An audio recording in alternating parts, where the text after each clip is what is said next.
اعوذ باللہ من الشیطان الرجیم بسم اللہ الرحمن الرحیم وما آتاکم الرسول فخذوه وما نهاکم عنه فانتهوا واتقوا اللہ ان اللہ شدید العقاب۔ السلام علیکم ورحمۃ اللہ وبرکاتہ، نحمدہ ونصلی علی رسولہ الکریم، اما بعد فاعوذ باللہ من الشیطان الرجیم، بسم اللہ الرحمن الرحیم۔ رب اشرح لی صدری ویسر لی امری واحلل عقدۃ من لسانی یفقہوا قولی، ربنا زدنا علما اللہم فقہنا فی الدین۔ اللہ سبحانہ وتعالیٰ سے دعا ہے کہ وہ ہمیں دین کی گہری سمجھ بوجھ دے تاکہ ہم ہر چیز کی فاؤنڈیشن کو سمجھ لیں۔ جب تک میری پیاری بہنوں کسی چیز کی بنیاد کو نہ سمجھا جائے تب تک ہمارے عمل میں پختگی اور اسٹرینگتھ نہیں آتی۔ ہم کوئی بھی عمل بالکل جیسے نا کچا پکا کرتے ہیں، کیوں کہ اگر اس کی بنیاد نہ پتہ ہو۔ جیسے نماز ہم پڑھتے ہیں تو ہماری نماز کچی پکی ہوتی ہے، کوئی اس میں خشوع نہیں، کوئی خضوع نہیں، کوئی فیلنگ نہیں، اس کو ریچول کی طرح اوپر نیچے آنا جانا سمجھ کے ہم اس کو برڈن کو اتارتے ہیں۔ لیکن جب اس کی بنیاد پتہ چل جاتی ہے کہ یہ اللہ سبحانہ وتعالیٰ کا تحفہ ہے ہمارے لیے، جو اللہ سبحانہ وتعالیٰ نے ہم کو عطا کیا ہے، اس کے ذریعے سے ہمارے بوجھ، ہمارے گناہوں کے بوجھ جھڑتے ہیں، ہم صاف ستھرے ہوتے ہیں، ہماری اللہ تعالیٰ سے ملاقات ہوتی ہے۔ رسول اللہ صلی اللہ علیہ وسلم معراج پہ گئے تھے اللہ سبحانہ وتعالیٰ سے ملنے، اور اللہ سبحانہ وتعالیٰ نے محمد رسول اللہ صلی اللہ علیہ وسلم کی امت کے لیے کیا کر دیا اپنی ملاقات کا ذریعہ؟ سب سے بہترین اور سب سے قربت والی جگہ کیا ہے کہ سجدہ آپ کرتے ہیں تو آپ سب سے اوپر جو ہماری ذات ہے، اللہ سبحانہ وتعالیٰ کی ذات ہے، اس سے جا ملتے ہیں۔ یعنی سب سے قریب ترین انسان کب ہوتا ہے اللہ تعالیٰ سے؟ جب وہ سجدے کی حالت میں ہوتا ہے۔ تو جس بندے کو یہ بیس فاؤنڈیشن پتہ ہو کہ نماز میں یہ میرے فائدے ہیں، تو وہ پھر نماز جس طرح پڑھے گا وہ ڈیفینیٹلی اس نماز سے فرق ہوگی جو ایک بندہ بغیر اس کی بنیاد سمجھے اس کو صرف ایک ریچول کے طور پہ لے رہا ہے اور اس کو اٹھنا بیٹھنا سمجھ رہا ہے۔ ٹھیک ہے نا؟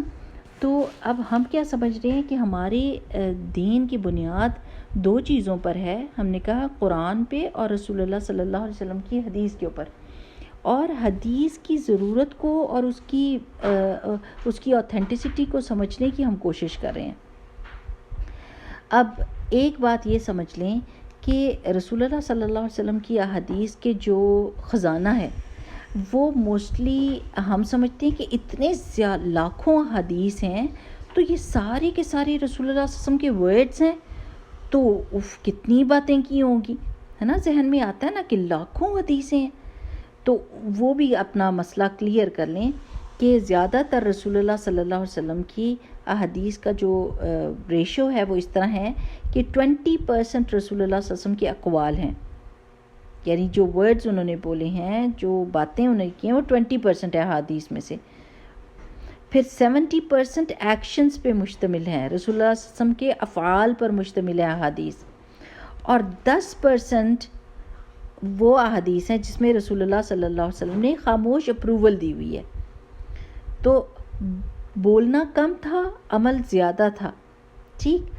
اچھا، دوسری بات یہ سمجھ لیں کہ احادیث کے جو لاکھوں کی تعداد میں آپ کو حدیث پتہ چلتی ہے نا، وہ ریپیٹیشن کی وجہ سے ہوتی ہیں کہ ایک ہی حدیث کو لیٹس سے آپ کوئی سی بھی حدیث لے لیں جو رسول اللہ جیسے حجۃ الوداع کی تھی، تو وہ والی حدیث لیں اور دیکھیں کہ 20 بندے ایک ہی بات کو اگر ریپیٹ کریں گے، 20 بندے یا 40 بندے ایک ہی بات کو ریپیٹ کریں گے تو وہ اس کو ایک حدیث تصور نہیں کیا جائے گا، اس کو 40 حدیثیں تصور کیا جائے گا۔ ایک ہی بات کو جب ڈیفرنٹ سند کے ذریعے، ڈیفرنٹ نیریٹرز کی چین کے ذریعے سے بیان کیا جائے گا تو اسی سیم بات کو ایک بات تصور کر کے ساری لوگوں کی نیریشن کو ایک تصور نہیں کریں گے، بلکہ کیا کریں گے اگر ایک بات کو 40 بندوں نے ریپیٹ کیا تو اس کو 40 احادیث تصور کریں گے. دیٹ از ہاؤ اتنا زیادہ نمبر ہے احادیث کا, ٹھیک ہے نا, ریپیٹیشن کی وجہ سے. اب ہم یہ دیکھتے ہیں, میں آپ کو احادیث کے ڈفرینٹ نام بھی بتاؤں گی تاکہ ساری چیزوں کا علم ہو جائے, پھر زندگی کا مزہ آنے لگ جاتا ہے. اب احادیث کی کتابوں کے کچھ نام ہیں, ٹھیک ہے. آپ کہتے ہیں صحیح بخاری نا, جامع ترمذی, سنن ابی داؤد, صحیح ہے نا, مسند احمد ابن احمد, ٹھیک ہے نا, موطا امام مالک, مصنف ابی شیبہ, ٹھیک ہے نا. سو مستدرک ابن حاکم, امام حاکم, اس طرح کرتے ہیں نا. اب آپ کہیں گے کہ یہ سب بکس کے نام کیوں فرق ہیں؟ تو آپ کو پتہ ہونا چاہیے کہ صحیح بخاری جو ہے, صحیح بخاری کا مطلب یہ نہیں ہے کہ باقی کی غلط ہیں کتابیں, ٹھیک ہے نا, اور صرف صحیح بخاری ہی صحیح ہے. باقی ساری کتابوں میں بھی صحیح اسناد کے ساتھ احادیث موجود ہیں, لیکن ان کا نام صحیح کیوں رکھا گیا ہے؟ کیونکہ انہوں نے اپنا جو احادیث لینے کا کرائٹیریا اور جو رولز رکھے ہوئے تھے وہ بہت اسٹرکٹ تھے. شرائط جو تھیں, جو محدث کی اپنی شرائط ہیں, امام بخاری کی شرائط ہیں, وہ بہت زیادہ اسٹرکٹ تھیں اور وہ بڑی ٹائٹ تھیں. تو وہ احادیث انہی شرائط کے مطابق لیتے تھے, ٹھیک ہے نا. تو صحیح وہ والی کتابیں ہوتی ہیں جن میں محدث اپنی شرائط کے ساتھ احادیث کو لیتا, ٹھیک ہے نا. اچھا, پھر جامع کون سی کتاب ہوتی ہے؟ جامع احادیث کی وہ کتاب ہوتی ہے جس میں 8 طرح کے باب ہوتے ہیں, 8 طرح کے سمجھیں کہ ٹاپکس, جیسے عقائد, احکام, تفسیر, تاریخ, ادب, رقاق, مناقب اور فتن. یعنی یہ ساری چیزیں, یہ سارے ٹاپکس جس میں ہوں گے اس بک کو کہتے ہیں جامع. جیسے آپ کہتے ہیں نا جامع ترمذی, ٹھیک ہے نا, تو اس میں یہ سارے کے سارے ابواب ہوں گے. اب صحیح بخاری جامع بھی ہے اور صحیح بھی ہے, کیونکہ صحیح بخاری میں یہ سارے کے سارے 8 ابواب بھی موجود ہیں اور وہ محدث کی اپنی شرائط کے مطابق وہ انہوں نے احادیث بھی لی ہوئی ہیں, ٹھیک ہے نا. اسی لیے اگر آپ صحیح بخاری کا نام دیکھیں تو بڑا مزے کا ہے, لانگ نیم ہے پر اس میں ساری چیزیں موجود ہیں اس کی. اب صحیح مسلم کو بھی کچھ محدث جو ہیں وہ جامع بھی سمجھتے ہیں اور صحیح بھی سمجھتے ہیں, کیونکہ اس میں تفسیر کا باب مختصر ہے. بٹ اینی ویز جامع اب آپ سمجھ لیں کہ وہ بک ہوتی ہے جس میں احادیث ان 8 بابوں میں ساری احادیث کو جمع کیا ہوتا ہے, عقائد کی جو میں نے آپ کو 8 چیزیں بتائی ہیں, ٹھیک ہے. اچھا, اب سنن آتی ہے, جیسے سنن ابن شیبہ, سنن نسائی, ٹھیک ہے. اس میں وہ کیا کرتے ہیں, سنن کی کتاب میں وہ احادیث کے باب اس طرح لکھتے ہیں جیسے فقہی مسائل لکھے ہوتے ہیں فقہی طریقے سے. سب سے پہلا ہماری دین کا بیس کیا ہے؟ طہارہ. تو وہ پہلے طہارہ لیں گے, ٹھیک ہے نا. اس طہارہ میں پھر سارے مسائل بتائیں گے, غسل کے, تیمم کے, وضو کے, استحاضہ کے, حیض کے. پھر نماز کو لے کر آئیں گے اور نماز میں سجدہ سہو, مساجد کے حکم, سب کچھ. پھر حج, زکوٰۃ, جنائز, یعنی سارے کے سارے فقہی مسائل ڈسکس کیے جائیں گے اور احادیث کو لایا جائے گا. پھر اگلا نام کیا ہے؟ مسند. مسند میں کیا ہوتا ہے؟ جیسے مسند ابن ابی شیبہ, تو اس میں وہ کیا کرتے ہیں کہ صحابہ کے نام کے انڈر ٹائٹل دیتے ہیں صحابی کے نام کا, اور اس کے نام کے انڈر وہ ساری احادیث لے آتے ہیں جو ان صحابی سے مروی ہیں, ان سب چیزوں کو نقل کرتے ہیں. اور کبھی ایسا کرتے ہیں کہ الفابیٹیکل آرڈر میں لے کے جاتے ہیں, جیسے اے سے ہم کہتے ہیں نا الف سے جو بھی نام بن رہے ہوں گے ان کو لے کر آئیں گے اور اس پہ لکھیں گے. مسند اس پہ بیس ہوگی کہ الفابیٹیکل آرڈر میں ہوئیں گے. کچھ مسند ایسی ہوتی ہیں جس میں صحابہ کے درجوں کے مطابق, یعنی سب سے اعلیٰ ترین صحابہ کون سے تھے, جیسے خلفائے راشدین تھے, پھر ان کے بعد, یعنی وہ ترتیب وہ اپنے حساب سے دیں گے. لیکن کیا کریں گے کہ مسند میں صحابی کے نام کے ٹائٹل دیا جاتا ہے اور پھر اس کے نیچے ساری احادیث آتی ہیں. پھر معطا ہوتا ہے. معطا میں کیا ہوتا ہے کہ رسول اللہ صلی اللہ علیہ وسلم کی احادیث بھی ہوتی ہیں, اس میں صحابہ کے اقوال بھی ہوتے ہیں اور تابعین کے اقوال بھی ہوتے ہیں اور محدث کے اپنے اقوال بھی شامل ہوں گے. ٹھیک ہے نا. پھر مصنف کون سی بک ہوتی ہے حدیث کی؟ جو رسول اللہ صلی اللہ علیہ وسلم کی حدیث بھی ہوں گی, صحابہ کے قول بھی ہوں گے, تابعین کے قول بھی ہوں گے, لیکن محدث اپنا کوئی قول نہیں بیچ میں لکھیں گے. ٹھیک ہے نا. اچھا, پھر ہوتی ہے مستدرک. مستدرک وہ کتاب ہے جو جس کے اصول یعنی شرائط, کس شرائط پر وہ کتاب لی جا رہی ہے یعنی حدیث لی جا رہی ہے, وہ اپنی نہیں بناتے. جیسے امام بخاری کی صحیح بخاری ہے نا, تو انہوں نے اپنے رولز بنائے ہوئے تھے, لیکن مستدرک میں وہ کیا کرتے ہیں کہ اپنے رول نہیں لیتے, کسی اور کی شرائط کے مطابق یہ حدیث اکٹھی کرتے ہیں, کسی اور سے شرطیں نقل کر لیتے ہیں کہ ان کی جیسے امام بخاری کی شرائط پر ہی میں حدیث لوں گا اور مستدرک میں ڈالوں گا. ٹھیک ہے نا.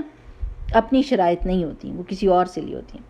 پھر مستخرج, یہ بھی کتاب کا حدیث کی کتاب کا نام ہے, اور وہ کیا کرتے ہیں کہ دوسری کتابوں میں سے تخریج کرتے ہیں احادیث کی اور ایک کتاب بنا دیتے ہیں. ٹھیک ہے نا.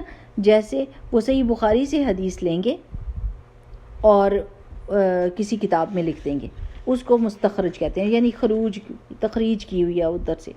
ٹھیک ہے. اچھا, اب آپ دیکھیں کہ میں آپ کو زیادہ ایسی باتیں نہیں بتانا چاہتی کہ آپ برڈن ہو جائیں, آہستہ آہستہ بتاؤں گی نا تاکہ آپ کو باتیں سمجھ بھی آئیں اور آپ کو مزہ بھی آئے. تو یہ بات آج ہم نے سمجھی کہ ڈفرینٹ کتابوں کے نام کیا ہیں احادیث کی. بہت ساری کتابیں ہیں. ہم نے یہ سمجھا کہ ایک ہی حدیث کو اگر 10, 20, 40 لوگ نیریٹ کرتے ہیں تو اس ایک حدیث کو 40 نمبر دیے جائیں گے کہ وہ 40 احادیث ہیں, ایسے کہا جائے گا. ٹھیک ہے نا. اس کو ایک حدیث نہیں تصور کرتے. دیٹ از ہاؤ احادیث کی تعداد آپ کو زیادہ لگتی ہے. پھر ہم نے دیکھا کہ کتنے سارے رسول اللہ صلی اللہ علیہ وسلم کے اقوال ہیں. 20% اقوال ہیں, 70% رسول اللہ صلی اللہ علیہ وسلم کی ایکشن پر مبنی احادیث ہیں, اور 10% رسول اللہ صلی اللہ علیہ وسلم کی خاموش اپروولز کے اوپر مشتمل ہے حدیث. ٹھیک ہے نا. الحمدللہ آج کے لیے اتنا ہی کافی ہے. نیکسٹ والے درس میں انشاءاللہ ہم دیکھیں گے کہ حدیث کے کون کون سے پارٹس ہوتے ہیں اور ان کی کیا اہمیت ہوتی ہے, اور ہم ساتھ ہی کچھ احادیث بھی پڑھنے لگ جائیں گے انشاءاللہ باذن اللہ. ٹھیک. اللہ سبحانہ وتعالی ہمارے سب کے علم میں اضافہ کرے, ہمارے لیے آسانیاں کرے, ہمارے دل میں اللہ تعالیٰ اپنے دین کی محبت بٹھائے اور ہمیں توفیق دے کہ ہم اس کی فاؤنڈیشنز کو سمجھیں تاکہ ہم ان پر عمل کرتے ہوئے پورے سکون کے ساتھ زندگی گزار سکیں. کیونکہ اب وقت ایسا آ گیا میری پیاری بہنوں کہ لوگ جو ہے نا, قرآن پاک میں آتا ہے نا کہ کچھ لوگ حرف کے اوپر یعنی کنارے کے اوپر رہ کر اسلام کو قبول کرتے ہیں, کہ ذرا سا ان کو کوئی جھٹکا لگتا ہے تو وہ ایک دم دین سے باہر ہو جاتے ہیں. تو ابھی بھی ایسا وقت آ گیا ہے کہ لوگ جو ہیں, جو ان کے دماغ کو بات نہیں لگتی وہ اس کا انکار کر دیتے ہیں. یعنی حدیث جو ہے وہ وہی پر مبنی ہوتی ہے, اس کا یقین کرنا ہی کرنا ہوتا ہے, چاہے ہمارا دماغ اس کو ایکسیپٹ کر رہا ہے یا نہیں کر رہا. اللہ سبحانہ وتعالیٰ نے وحی کے ذریعے سے وہ بات رسول اللہ صلی اللہ علیہ وسلم کو بتائی ہوئی ہے. تو کبھی کبھی ایسے ہوتا ہے کہ حدیث ہم کو اگر سمجھ نہیں بھی آ رہی تو ہم نے یہ کہنا ہے کہ یہ صحیح حدیث ہے, میرا دماغ چھوٹا ہے, میری سمجھ جو ہے ابھی وہ اتنی بڑی نہیں ہوئی, تو میں اس کو سمجھنے کی کوشش کرتی ہوں بجائے اس کے کہ میں اس کا انکار کر دوں. ٹھیک ہے نا. جیسے کوئی بچہ ہو اور وہ کہے کہ ماں اس کو کہے کہ دیکھو یہ جو چیز ہے یہ نقصان کی ہے, ادھر تم نے ہاتھ نہیں ڈالنا, اس پلگ کے اندر ہاتھ نہیں ڈالنا. تو اب اس کی ذہن اتنا چھوٹا ہے, ابھی تو اس نے ڈسکور ہی نہیں کیا, اس نے علم پورا حاصل ہی نہیں کیا. وہ کہے گا میری ماں مجھے ایک اچھی چیز کو ٹچ کرنے سے روک رہی ہے اور میرا تو دماغ میں یہ بات نہیں سماتی، مجھے اجازت ملنی چاہیے کہ میں ایکسپیرینس کروں، میں دیکھوں کہ اس پلگ کے اندر کیا ہے، اور وہ ساکٹ میں ہاتھ ڈالے تو کرنٹ اتنی زور کی لگے گی۔ تو بالکل اسی طرح کہ جس طرح بچے کا بھی دماغ، چونکہ اس نے ایکسپیرینس نہیں کیا ہوتا، اس کی نالج نہیں بڑی ہوتی، لیکن ماں کی نالج بڑی ہے، اس کو ایکسپیرینس ہے، تو ماں جب بتا رہی ہے تو بچے کا ذہن اس کو ایکسیپٹ نہیں کر رہا، اور بچہ اس کا انکار کر دیتا کہ میری ماں شاید میری دشمن ہے۔ چاکلیٹ اگر زیادہ کھانے کے لیے نہیں دیتی، اس کو پتہ ہے اس کے دانت میں کیڑا لگ جائے گا، اس کا دانت خراب ہو جائیں گے، اس کے پیٹ میں درد ہوگا، اس کو زیادہ میٹھا اچھا نہیں ہے، لیکن بچے کا دماغ اتنا چھوٹا ہے کہ وہ ماں کی بات کو نہیں سمجھ رہا، کیونکہ اس کا ایکسپیرینس نہیں ہے، اس کی نالج نہیں ہے، تو وہ اپنا دشمن سمجھتا ہے اور وہ انکار کر دیتا ہے کہ بھئی میری ماں تو شاید مجھے عیش ہی نہیں کرنے دے رہی۔ تو یہ بات ہوتی ہے کہ ایڈلٹ ہو کے بھی انسان کا، چونکہ اس نے نالج نہیں حاصل کی ہوئی، تو اس کا دماغ کا سوچنے کا انداز بہت محدود ہوتا ہے، لیکن جیسے جیسے آپ سیکھتے جاتے ہیں تو آپ کا دماغ کھلتا جاتا ہے اور اس میں وسعت پیدا ہوتی جاتی ہے اور آپ کو باتیں سمجھ آنے لگ جاتی ہیں۔ تو فوراً کے فوراً حدیث کا انکار نہیں کرنا چاہیے، آرام سے تعلیم کے لیے دعا بھی کرنی چاہیے۔ اب دیکھیں رسول اللہ صلی اللہ علیہ وسلم کو کتنی باتیں پتہ تھی، لیکن قرآن پاک میں اللہ سبحانہ وتعالیٰ نے رسول اللہ صلی اللہ علیہ وسلم کو بھی کہا کہ قر رب زدنی علما وقر رب زدنی علما، اے محمد صلی اللہ علیہ وسلم آپ بھی کہیے، دعا مانگیے کہ اللہ میرے رب میری علم میں اضافہ فرما۔ تو ہم بھی یہ دعا کر سکتے ہیں کہ اللہ سبحانہ وتعالیٰ ہمارے علم میں اضافہ فرما، تاکہ ہمارا دماغ اور ہمارا دل کھلے اور ہم اپنے دین کو پورے کا پورا لیں۔ یا ایھا الذین آمنوا ادخلوا فی السلم کافہ، اے ایمان والو دین میں پورے کے پورے داخل ہو جاؤ۔ ہر وہ بندہ جو کبھی کسی کے گھر آتا ہے اور وہ دروازے میں کھڑا ہو جاتا ہے، ایک پاؤں دروازے کے باہر ایک پاؤں دروازے کے اندر، تو اس کی تو مہمانی نہیں ہو سکتی، نہ وہ پوری پروٹیکشن میں ہوتا ہے، نہ اس کی پوری عیش ہو رہی ہوتی ہے کہ اس کو بٹھائے، کوئی چائے کا کپ دے، کوئی بسکٹ کھلائے، کوئی سموسے کھلائے اور اس کو پوری اندر لائے، صوفے پہ بٹھائے۔ اگر اس نے ایک پاؤں باہر رکھا ہے ایک پاؤں اندر رکھا ہے، تو نہ وہ باہر کا نہ وہ اندر کا، وہ دونوں کا مزہ نہیں لوٹ سکتا، نہ باہر جا کے کوئی اور کام کر سکتا ہے اور نہ گھر کے اندر آ کر کھانا کھا پی سکتا ہے اور مہمان نوازی کا فائدہ اٹھا سکتا ہے۔ تو جب آپ پورے کے پورے اسلام کے اندر انٹر ہوتے ہیں تو پھر آپ کو پوری پکچر نظر آتی ہے اور آپ اس کو انجوائے کرتے ہیں فلی، اور وہ ہو نہیں سکتا جب تک کہ ہم حدیث کو قرآن کے ساتھ رکھ کر اور اس کو سمجھنے کی کوشش نہ کریں۔ بہت زیادہ بھی پڑھ جائے نا تو اکثر و بیشتر ایسا ہوتا ہے کہ نہیں سمجھ آ رہی ہوتی بات، لیکن جب ایک استاد سمجھاتا ہے تو الحمدللہ بند دروازے بھی دماغ کے جو نا وہ بھی کھلنے لگ جاتے ہیں اور بندہ ریلیکس ہوتا ہے۔ پورے دین میں آنے کا مزہ یہ ہے کہ پورے انسان ریلیکس ہوتا ہے اور خوش ہوتا ہے اور مطمئن ہوتا ہے، اور پھر اس قابل ہوتا ہے کہ وہ دوسروں کو جواب دے سکے، ان کو بتا سکے، ان کو سمجھا سکے کہ اس حدیث کا کیا مفہوم ہے۔ ٹھیک ہے، تو انشاءاللہ باذن اللہ اللہ سبحانہ وتعالی ہم سب کو شجرۃ طیبہ بنائے کہ ہماری فاؤنڈیشن بھی بڑی اسٹرانگ ہو، ہماری جڑ مضبوط ہو، اور ہمارا سورس آف نالج وہی ہو، اور ہم سے لوگ سایہ بھی لیں، ہمارے صلاحیتوں سے فائدہ بھی اٹھائیں، اور دنیا میں بھی کامیاب ہو جائیں اور آخرت میں بھی کامیاب ہو جائیں۔ اللہ سبحانہ تعالیٰ ہمیں خیر کی چابیاں بنائے اور شر کے تالے بنائے، آمین۔ سبحانک اللہم و بحمدک، نشہد ان لا الہ الا انت، نستغفرک و نتوب الیک۔ السلام علیکم ورحمۃ اللہ وبرکاتہ۔